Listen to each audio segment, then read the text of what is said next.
Shalom. First and foremost, I want to give all praises, honor, and glory to Yahweh, Bahasham, Yahweh Shai, Bahasham, Rakha Kodash. Double honors to the elders and the apostles of Great Millstone, and peace and blessings to the elect. And in this lesson, we're going to go into the book of 1 Kings, the 14th chapter. And in here, deals with a couple of things, namely the judgment, right, the Lord ends up bringing against Jeroboam, concerning his son, all right, and so on. But, we're pretty much around this time where it's not quite at the point where, you have the Assyrians dominating, right, because we know as we keep on reading, they tend to become a dominant power in this region, start to expand, eventually subject Israel under them. And in some of these chapters as we go into, there were certain encounters with them. I believe Ahaz, during the time of Ahaz's reign, there is some contact there as well, and then it goes on from there. So at this point, there's still the neighboring nations, right? The Syrians, for example, which they also play a role. They become adversarial to us, but not quite yet. Okay, so this is 1 Kings chapter 14, verse 1. I believe Jeroboam is somewhere around the time of, let's look up, maybe the 900s or so. I would think they placed that it's, what's that, the 10th century? Let's take a look. Yeah, so they placed him around his reign from 931 to about 910/901 BC, circa. So approximations. And I believe that should be the 10th century based on how, the timeline goes in the BC era. Let's see, 10th century BC. Oops. Yeah, so it's the period from 10,000 BC down to 901 BC. Cool. So let's get into it. 1 Kings 14 and 1. At that time, Abijah, the son of Jeroboam, fell sick. And this is after, as we read in the previous chapter, the Lord had sent the prophet to go and go to the northern kingdom and go and prophesy concerning what would happen, with all the idolatry that was going on over there. And the Lord told him not to eat or drink anything and not to go back the same way he came from. He ended up disobeying, right, by being deceived by another prophet. And then he ended up facing judgment for that. So verse 2, it says, And Jeroboam said to his wife, Arise, I pray thee, and disguise thyself, that thou be not known to be the wife of Jeroboam, and get thee to Shiloh. Behold, there is Ahijah the prophet, which told me that I should be king over this people. And I forget the exact chapter it was in, maybe 11 or so, or 12. Probably 11, where we remember Ahijah, right? He took hold of the garment that was on Jeroboam and parted it into 12 parts and prophesied unto him the message of the Lord concerning how he would be king over a portion of Israel. Verse 3, and take with thee 10 loaves and cracknels and a cruse of honey. Let's take a look at that. Cracknels. What's that about? Crumbled thing easily crumbled, crumbs, apparently a kind of hard biscuit or cake. Sounds nice. All right. And a cruse of honey, and go to him. He shall tell thee what shall become of the child. And Jeroboam's wife did so, and arose and went to Shiloh. And let's actually get a nice geographical Shiloh Bible map. Where are we at? Okay. Let's get a nice little okay, here we go. So in Ephraim, oops. They have it here in Ephraim. This portion or this region right here, once again, it's an approximation. Okay, and what I want to do is where are we? Shiloh. All right, let's look at that in the dictionaries and see if we can get a bit more information on that.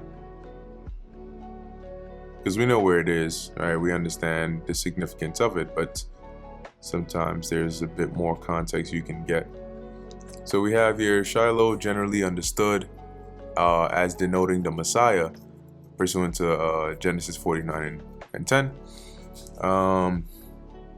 Okay, I think let's look more at this definition in terms of location. Shiloh, a place of rest, a city of Ephraim on the north side of Bethel, from which it is distant 10 miles. The modern Ceylon, the Arabic for Shiloh, a mass of shapeless ruins. Here, the tabernacle was set up after the conquest. There we go. That's why it rung a bell. Okay. Where it remained during all the period of the judges till the ark fell into the hands of the Philistines. No spot in central Palestine could be more secluded than this early sanctuary. Nothing more featureless than the landscape around. So featureless indeed, the landscape, and so secluded, the spot, that from the time of St. Jerome till its rediscovery by Dr. Robinson and yada yada yada. Cool. Anyway, there's a bit on Shiloh. So that's where the tabernacle was placed after the conquest during the time of Joshua. But Ahijah could not see, for his eyes were set by reason of age. Right. So similar to with Isaac, as he got older, his vision, started to leave. And the Lord Yahweh said unto Ahijah, Behold, the wife of Jeroboam cometh to ask a thing of thee for her son. For he is sick. Thus and thus shalt thou say unto her, for it shall be when she cometh in, that she shall feign herself to be another woman. So the Lord already told Ahijah what was going to happen. And obviously, Jeroboam's wife doesn't know this. Her whole mindset is she's acting like she's another woman, about to ask about her child, and so on. Verse 6, and it was so, that when Ahijah heard the sound of her feet, as she came in at the door, that he said, Come in, thou wife of Jeroboam.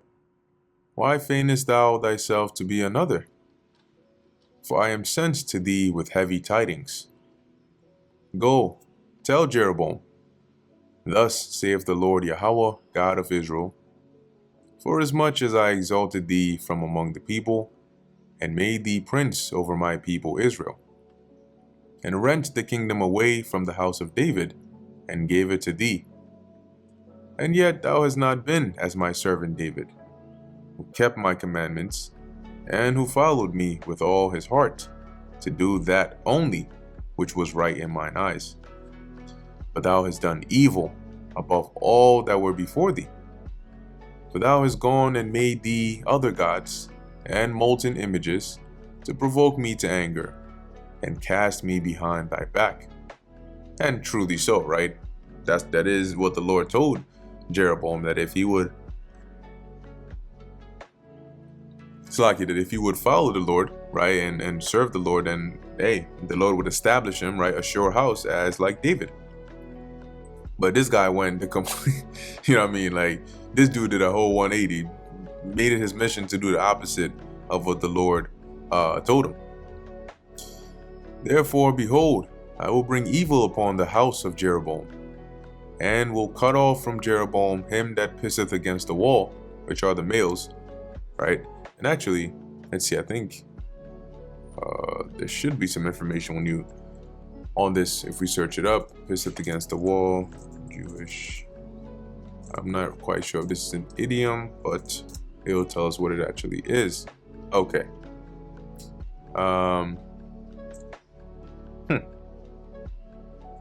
It says it was evidently a proverbial expression in Israel, probably applied to those men who were of such arrogant and evil temperament as to blatantly engage in public urination against the walls of those they disliked. Interesting. See what we got over here. Several times in the King James Version of the Bible, we find the colorful phrase, pisseth against the wall. To piss is to urinate, so the verses referring to someone who pisseth against the wall could read urinates against the wall. We should note that the word piss is considered vulgar today. Okay, cool. So it says here, this was an idiomatic expression used in ancient Israel. It referred to males, which makes sense, who are the only ones who can urinate against walls. When someone in the Bible refers to someone else pissing against a wall, it's understood that the person urinating is a male and not a female. Some interpreters detected an added nuance in the phrase. It's possible that the main reference is to dogs, since male dogs often urinate on vertical surfaces. The application of the phrase to men would then carry the idea that the men in question were ignoble individuals of low character.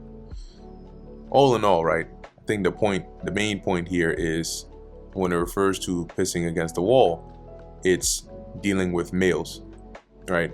Because if you just think about it, here's an example, right? When you go as a man, right, you go to a public restroom.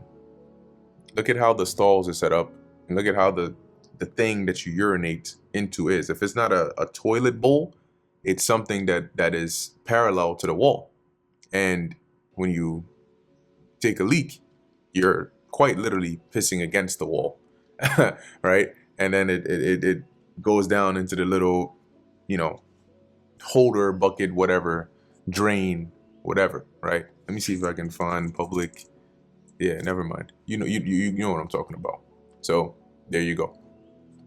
Anyway, so why is the Lord talking about cutting off from Jeroboam him that pisseth against the wall? Because I forget if it's in this chapter or a previous one, but a part of the judgment, I think this was something that the man of God in the previous chapter mentioned.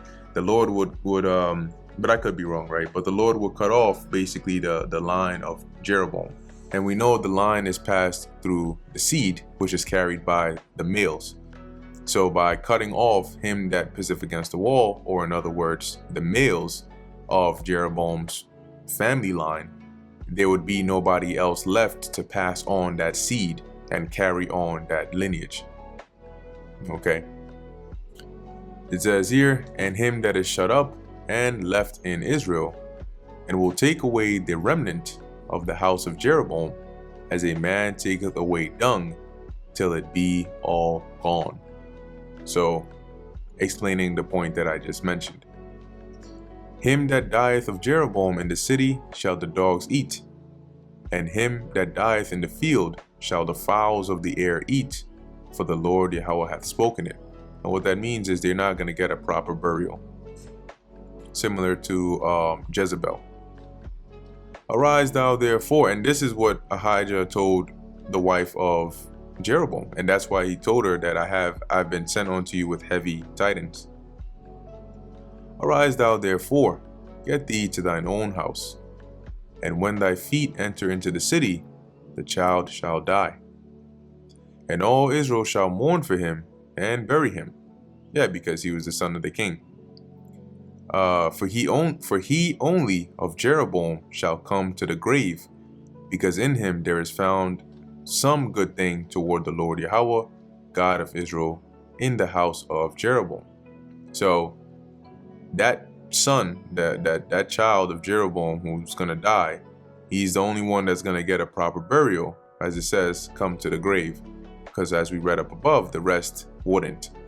Now, for what reason there was some good found toward the Lord, whether the spirit in the child was one of, a righteous individual, or, whether he was just so young he hadn't committed any iniquity to, piss off the Lord, it's not entirely clear, but for whatever reason it is.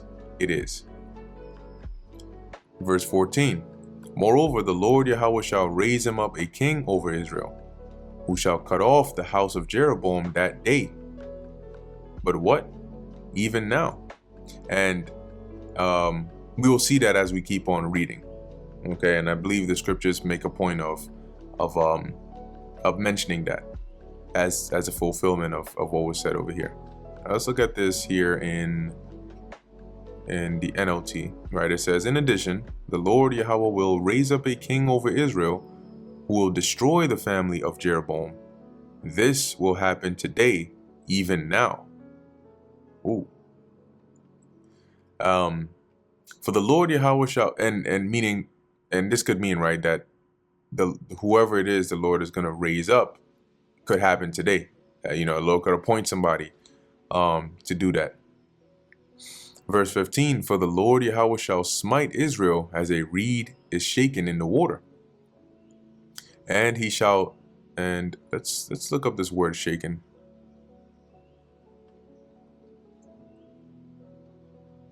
To shake, waver, move, to move. Let's see. What do we have in these other translations here? Yeah, that makes more sense. The Lord will shake Israel like a reed whipped about in a stream. You can imagine if you take a reed, like a little one of those special kinds of branches, and you like slap it against the top of the water. That's how the Lord is going to smite Israel. And he shall root up Israel out of this good land, which he gave to their fathers, and shall scatter them beyond the river, which is the Euphrates. Typically, when it refers to the river, they are referring to the Euphrates. Because they have made their groves, provoking the Lord Yahweh to anger. Let's take a look here.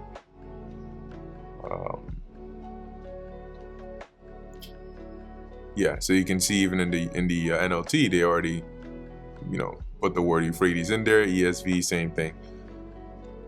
Now, ultimately, we know that this ends up happening, right? When the Assyrians finally come up into power, they become like this dominant force in this, and I'm referring mainly to the Neo-Assyrian Empire, right? Let's look up Neo-Assyrian, and we'll get to their time as well. But if we look here, right, it says here, the Neo-Assyrian Empire was the fourth and penultimate stage of ancient Assyrian history, beginning with the ascension of Adad-nirari II in 912 BC. But I believe it isn't until, let me see if they talk about their peak.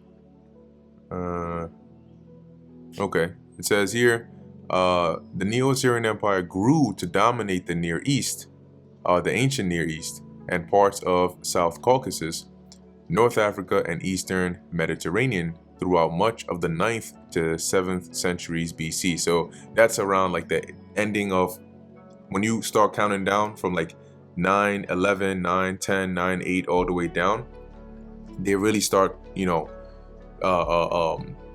getting out there, right, around the 800s BC.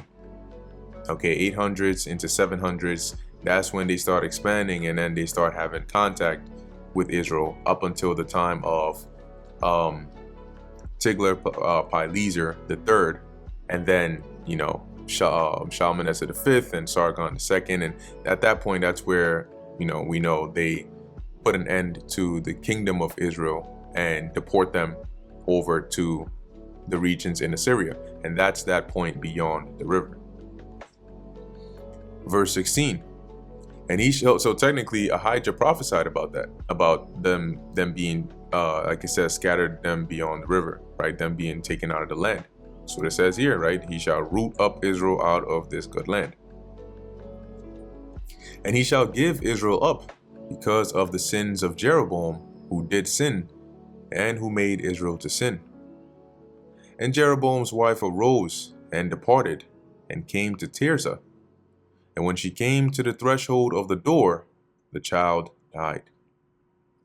And they buried him, and all Israel mourned for him, according to the word of the Lord Yahweh.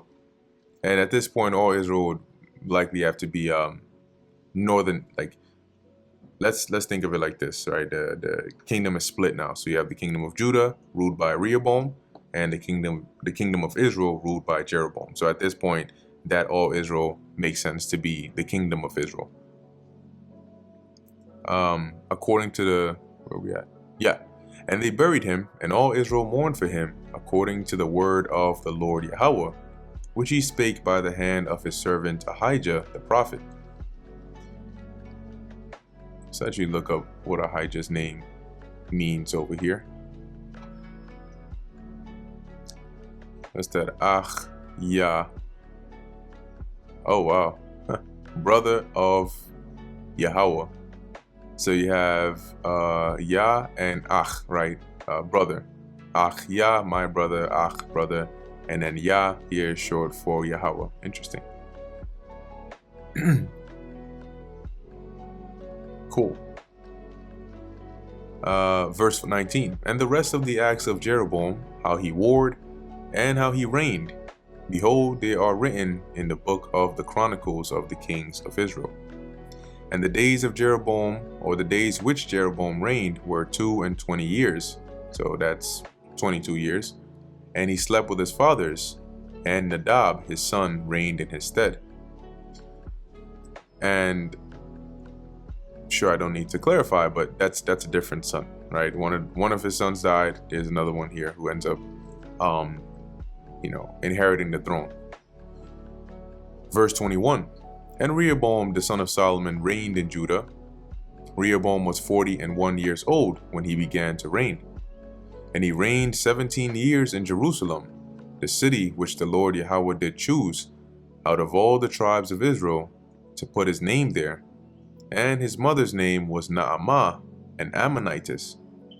Because remember, Solomon loved many strange women. And Judah did evil in the sight of the Lord Yahweh, and they provoked him to jealousy with their sins which they had committed, above all that their fathers had done. So not only was Israel going off, Judah as well. For they also built them high places, and images, and groves, on every high hill, and under every green tree. And going back to the point that was made earlier, yes, Jeroboam exacerbated the idolatry in Israel by building those golden calves. But it's not to say that there wasn't idolatry going on prior to that. Remember, King Solomon had built the groves, and what's interesting is he had wives of the Edomites. Wait, hold up. Let me not butcher that. Let's see, Solomon loved. And because I think so I'm not bugging. He had wives of the Edomites, right? The Ammonites, the Moabites, the Zidonians, the Hittites. So, and then it tells you that he built idols, like, places of worship for those wives so they could worship their gods. So now you can imagine what's happening in Israel by doing this. You have, and it mentions Ashtoreth and the Milcom and the different deities that these different nations served. But now they've all been culminated in the land of Israel because of Solomon's building of the different, altars and so on and so forth for them. So of course you're going to have it throughout the land of Judah and Israel, this exposure to the different idols. And that's why it makes sense that even, prior to Jeroboam doing what he did, and though Rehoboam was the one ruling in the land, in Judah, there was still this idolatry going on. There was still these high places they built and these groves and these idols that they worshipped. Verse 23, for they also built them high places and images and groves on every high hill and under every green tree. And the grove is really like a collection of trees, that's like that. If you let me just pull it up here for those that are not aware. Groves. Yeah. So you can see here's an example. It's really just like a collection of trees, and they would go up there and do that wickedness. And there were also Sodomites in the land, and they did according to all the abominations of the nations, which the Lord Yahweh cast out before the children of Israel. So just like today you see Jake being Sodomites, yeah, well, guess what? They were doing it back there too, even going as far back as during the time of the immediate reign after King Solomon. And it came to pass in the 5th year of King Rehoboam that Shishak, king of Egypt, came up against Jerusalem. And he took away the treasures of the house of the Lord Yahweh, and the treasures of the king's house. He even took away all the shields of gold which Solomon had made. And Rehoboam made in their stead brazen shields, and committed them onto the hands of the chief of the guard, which kept the door at the king's house.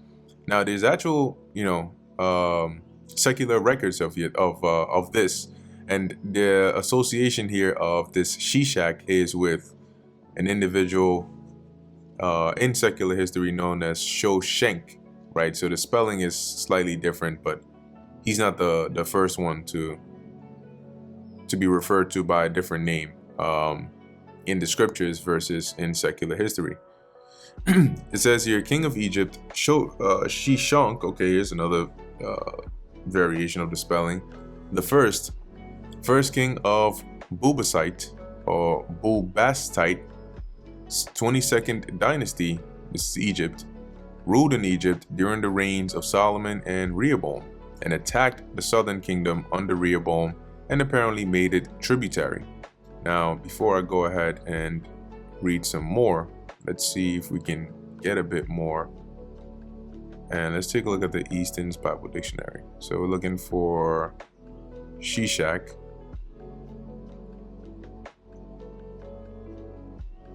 Here we go.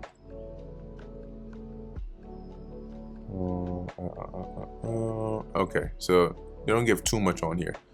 So let's take a look at, I pulled up Shishak and some information we have on him here. You have biblical Shishak, and I think this is some pretty interesting information here. So I'll read it real quick. It says here, the foreign policy that they had, he pursued an aggressive foreign policy in the ancient territories of the Middle East toward the end of his reign. This is attested in part by the discovery of a statue bearing his name from the Lebanese city of Byblos, part of a monumental stela from Megiddo. And a stela is basically like a it could be stone, but it's like an object that has inscriptions in it, bearing his name, and a list of cities in the region comprising Syria, Philistia, Phoenicia, the Negev, and the Kingdom of Israel, among various topographical lists inscribed on the walls of temples of Amun at Al-Hiba and Karnak. The fragment of a stela bearing his cartouche, and this, I believe it's, let me actually just pull it up here. So it's, as you can see, an oval with a line at one end tangent to it, and it's indicating that whatever writing or text is inside of that oval is a royal name. From Megiddo has been interpreted as a monument Shoshenq erected there to commemorate his victory. So this is basically a archaeological find of the cities that was conquered, or that were conquered by this Shoshenq, that he then recorded down, and that includes Israel. Some of these conquered cities include ancient Israelite fortresses such as Megiddo, Taanach, and Shechem. There are other problems with Shoshenq being the same as the biblical Shishak, and this goes into, as with everything, right, that is historical based, archaeological based, there's always different sides, right? Some people say, no, that doesn't make sense because of X, Y, and Z. Some people say, oh, but then this is back and forth. All right. So it says here, Shoshenq's Karnak list does not include Jerusalem, his biggest prize according to the Bible. His list focuses on places either north or south of Judah, as if he did not raid the center. The fundamental problem facing historians is establishing the aims of the two accounts and linking up the information in them. So you have some that make the claim that, well, this Shoshenq can't be the same Shishak in the Bible who we just read about here in 1 Kings 14 that raided or came against Jerusalem and took all the gold shields and so on. And the reason being, in the records here that he listed of the cities that he conquered, he doesn't mention Jerusalem, but he does mention other parts in Judah. Of course, I mean, with that being said, that's still not viable proof, right? That's still an assumption to say, well, because he didn't mention Jerusalem, it means that he didn't raid Jerusalem or he wasn't the king who did it. There's still no definitive proof of that, right? That's an assumption. And you could say, well, you would think that if you accomplish such a victory like this, you would have it written with the other names. But then there's various reasons as to why that could have been the case. So others believe, or let me read this actually. There have been some possible suggestions and proposals from scholars regarding this issue. Some argue that the mention of Jerusalem was erased from the list over time. Others believe that Rehoboam's tribute to Shoshenq saved the city from destruction and therefore from the Bubastite portals lists. So in this case, to say, all right, Jerusalem isn't mentioned on the list of cities that were, taken over by Shishak because of the tribute that they ended up paying. Some scholars even propose that Shoshenq claimed a conquest that he did not enact and copied the list of conquered territories from an old pharaoh's conquered list. As an addendum to his foreign policy, Shoshenq the first carved a report of campaigns in Nubia and Israel, with a detailed list of conquests in Israel. This is the first military action outside Egypt, formally commemorated for several centuries. So what's interesting here, I think that the focal point here is you have archaeological, because how did they know all this information? Here's an example for you. This, as you can see here, is in a very ancient language. It says here, this is the triumphal relief of Shoshenq I near the Bubastite portal at Karnak, depicting the god Amun-Re, which I believe that's Amun-Ra, receiving a list of cities and villages conquered by the king, which would be Shoshenq or Shishak, in his Near East military campaigns. And on that list included cities in Israel. So we have a historical record in the scriptures talking about this. And then you have this also being recorded by other nations via, inscriptions and stelas and so on that we now have today. So there's still sufficient proof of the existence of these nations, these peoples, and the occurrence of these events that we're reading about in here. So you have some people that will say, oh, but the Bible was written by man. We're not going to get into that, but the point is, there's more than enough substantial proof of the events in the scriptures. So coming back to where we were in 1 Kings 14 and 27. And King Rehoboam made in their stead, I read that, 28. And it was so, when the king went into the house of the Lord Yahweh, that the guard bare them, and brought them back into the guard chamber. Now the rest of the acts of Rehoboam, and all that he did, are they not written in the book of the Chronicles of the kings of Judah? And there was war between Rehoboam and Jeroboam all their days. And Rehoboam slept with his fathers, and was buried with his fathers in the city of David. And his mother's name was Naamah, an Ammonitess, and Abijam his son reigned in his stead. So at this point, the king of Israel, Jeroboam, died.